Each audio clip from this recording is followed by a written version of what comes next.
জানি মুক্তিযোদ্ধার চেতনা যদি কিছু আমার ভেতরে বিদ্যমান থাকে, আমি জানি অন্যায়ের প্রতিবাদ করতে হবে। বিচার চাই না বলেছেন, আমিও একমত। কার কাছে বিচার চাবো, কোথায় বিচার চাবো? আমরা ঘৃণা জানাই।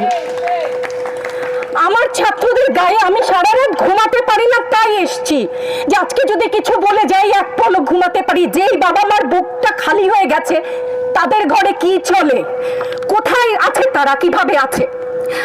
আমার ছাত্রছাত্রী, আমাদের মেয়ে ছাত্রছাত্রীদের উপর যে লাঞ্ছনা হয়েছে, তার বিচার বিধাতা করবেন। তার বিচারের জন্য আমরা নেমেছি।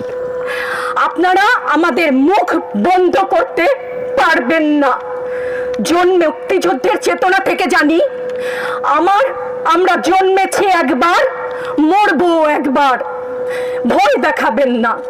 ছাত্রছাত্রীদের উপর জুলুম বন্ধ না করলে পরিণতি ইতিহাস বলে দেয় কারো জন্য ভালো হয় না।